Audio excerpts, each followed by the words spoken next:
Chapter 3, Problem 4. In your text, this is labeled Exercise 316.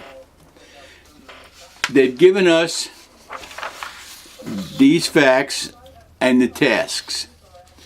And they ask us to first record these events, these transactions, in the statement model that we've been using. Then prepare an income statement, a balance sheet, and a statement of cash flows. And then try to figure out or make some sense out of why this company might keep the damaged goods and who, if anyone, benefits more. So, let's get started. This company, the Powell Company, began the 2018 year with $40,000 in cash, $86,000 in inventory. So let me get those in before I forget them already. Started with $40,000 in cash. Had no accounts receivable. It had $86,000 worth of inventory. It had $60,000 worth of common stock. I'm just coming right across there.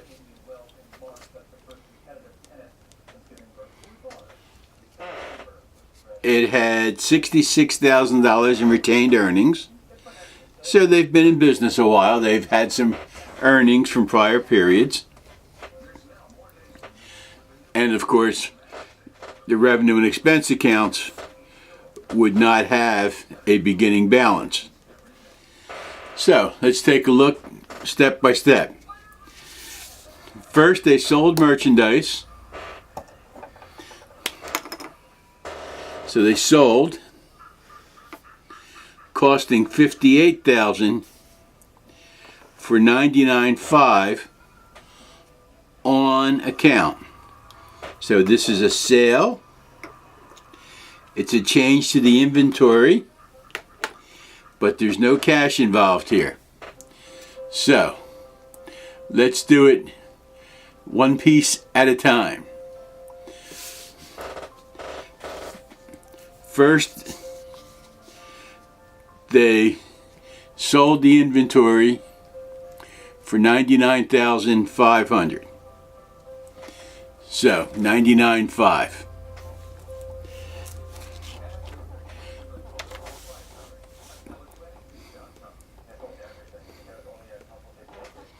Because they tell us it's on account, so account receivable.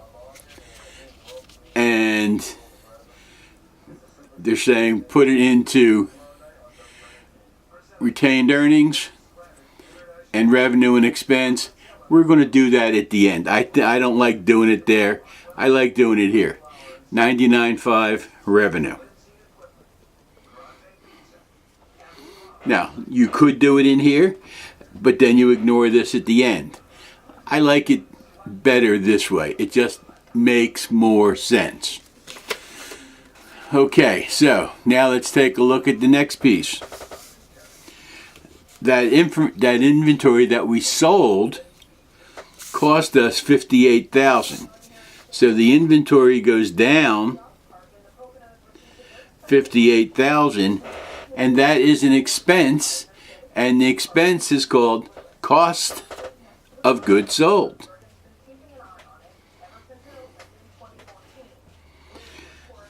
So that takes care of that one. Next it says we delivered the goods under the terms FOB destination. You know by now that that means we own them until they sign for them, and we get to pay for the shipping. $900. So that's $900 out of the cash account, and that's an additional expense of $900.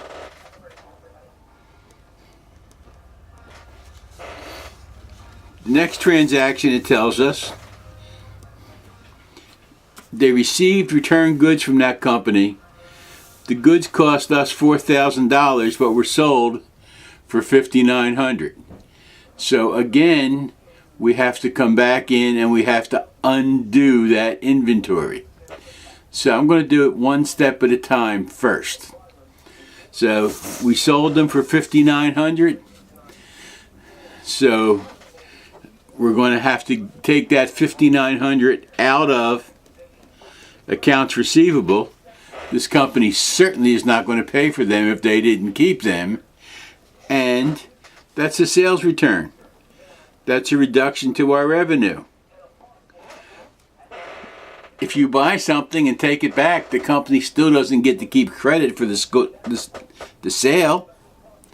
Now, when we sold those goods, remember, we reduced the inventory. But now that we brought them back, we have to put them back into inventory. So that we're going to do that, we're going to add those back into inventory. And that was $4,000. So we're going to add that back. And think about it. We're taking these goods back. We reduced the inventory when we sent them out. We're getting them back. So we're going to reduce the inventory. And when we reduce the inventory, it's cost of goods sold. It's an expense. It's part of this. So that expense, which I put in parentheses and shouldn't have. Okay. We should just leave those without because we're keeping track of them separately. The expense is $58,000 and $900. We're putting them back, and that is a minus. Remember, this whole column here is a minus. That's why we're keeping it separately. So they should not have been minuses. They should have just been regular numbers because we're subtracting the whole column when we get to the bottom. So that $4,000 has to go back in there. So now we've taken care of that one. And this company granted an allowance that the company agreed to keep. So an allowance, we're giving them a discount, basically, to keep the stuff. And that discount reduces the amount of money they owe us. So that's number 4. They owe us less money. And because they owe us less money, the total value of the sale goes down. And then the very last thing is they collected $81,000 of the money people owed us. So we got $81,000 in cash, and our accounts receivable went down $81,000. So let's total those up, and we find out that our cash totals $120,100.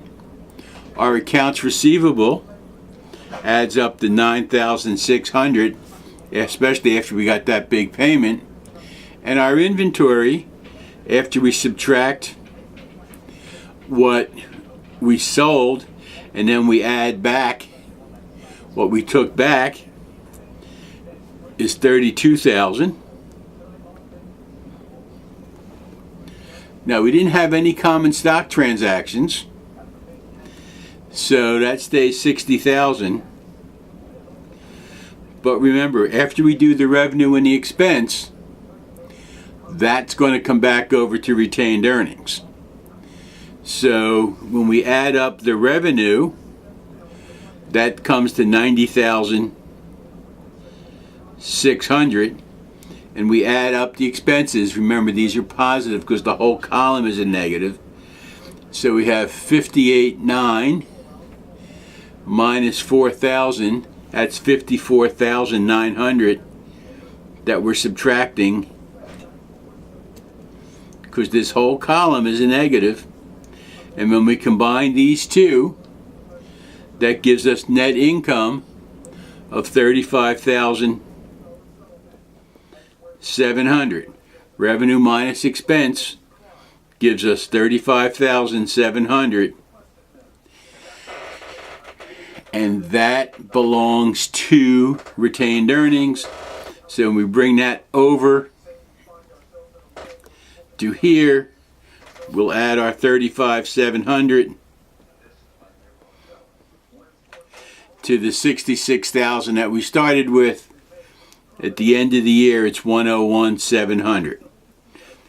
Remember, we're keeping the revenue and the expense separate.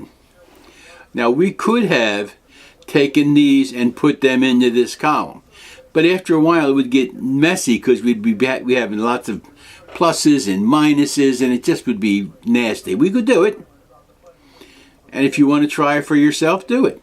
Take the 66, add 99.5, subtract 58, subtract 9, subtract 59, subtract 4, subtract 3, and you'll come up with the same number. I just think it's nicer, it's neater, it's cleaner to do it that way. Okay, we're almost done. While we're here, because we know we're going to come back, because every problem so far has asked us which of these are going to have any impact on cash flows. And we're just going to come down this column here. That's not going to have an impact on cash flows. That's where we begin. That will. So we know we're going to have to take a look at that one. And that one will. Trust me, somebody sends you a check for $81,000, it impacts your cash. So, that's part 1. Problem 4, part 1.